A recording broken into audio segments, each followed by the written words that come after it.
This was the scene in Ras Al Ain Wednesday as Turkish-backed jihadists made a new push to take control of the strategic town.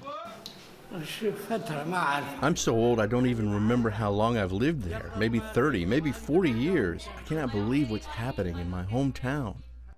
Some 300,000 Syrian Kurds have been on the move since Turkey's invasion last Wednesday, most escaping with little more than the clothes on their back.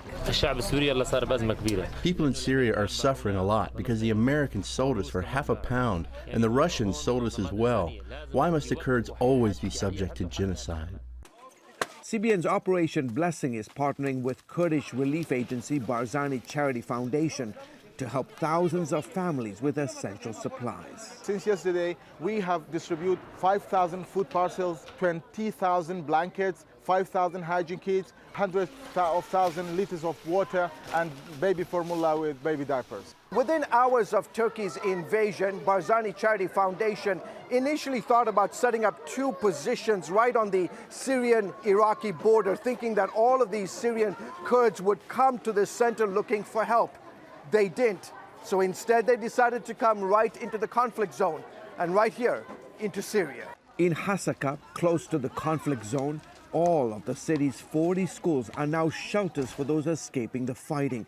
This week, Operation Blessing and Barzani Charity Foundation took urgent supplies to several of the schools. While the majority of the international NGOs have left, you came bringing your aid, and that gives me hope that there are people who still care for us. 30 semi-trucks filled with critical supplies made the dangerous journey close to northeast Syria's front lines, delivering much-needed relief and hope. Despite the risks, Barzani Charity Foundation says it will be the first of many such trips to the region. George is fresh out of Syria. He's now in Erbil in northern Iraq. He joins us. George, tell us, what is it like for the people in the middle of the fighting right now?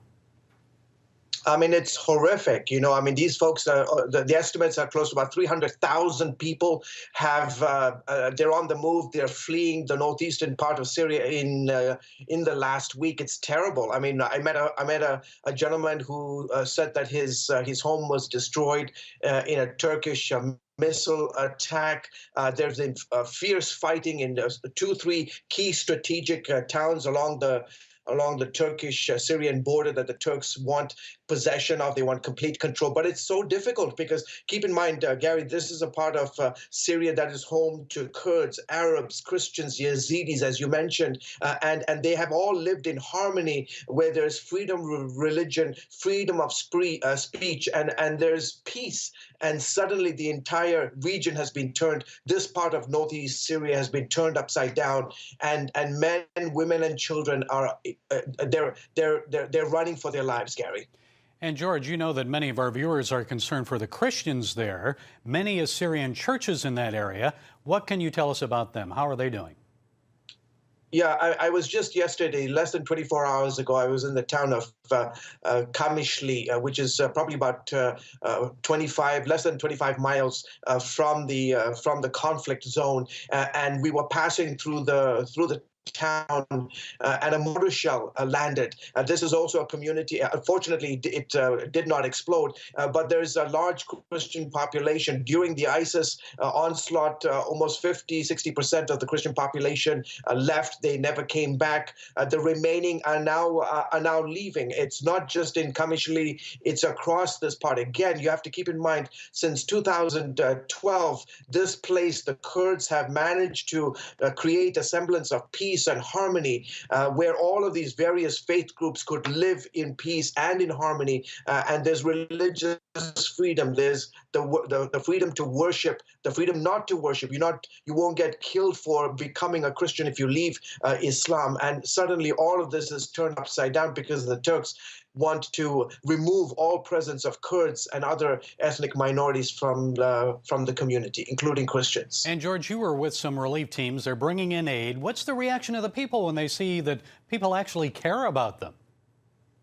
Yeah, in fact, one woman said to the Barzani Charity Foundation, all the international aid agencies are pulling out because they're afraid of what's happening. And here you are brothers and sisters from neighboring Iraq, Iraqi Kurdistan, and they're coming in the middle of this conflict zone, and it just reminds them that somebody cares for them. They were so thrilled that Operation Blessing was part of the coordinated effort by the Barzani Charity Foundation, that in the midst of turmoil, in the midst of war, brothers and sisters from the region, from around the world, are coming and lending a hand in the midst of their challenges with basic needs. I mean, we're talking basic needs. When you leave your home, all you have is the clothes on your back. You maybe carry a suitcase and important documents, but that's it. No memories, no pictures, no memorabilia, none of that, because you're just running in many cases. And so to have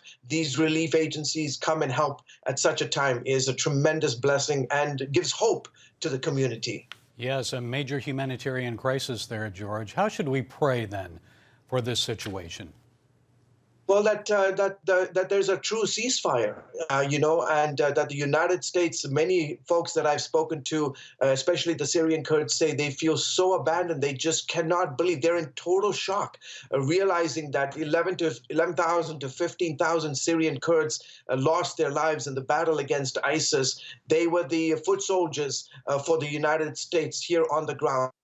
To realize that once again they have been abandoned. There's a Kurdish saying that I know, Gary, you are very well aware of, that the only friends that the Kurds have are the mountains that surround this part of the region. And once again, they do feel betrayed. They feel like when the greater powers are done with their interests, they drop them like a bad habit. And unfortunately, I can tell you, and you know this, there are going to be implications, ramifications for the actions the United States has carried out here in this part of northeast Syria. And there have been for many years there, and we'll be praying, George, as I know you will, for the people, the Kurds, the Syrians, others in that area, Yazidis too. So, George Thomas, our senior international correspondent, stay safe. Thank you for your insights. You're welcome, Gary. Thanks.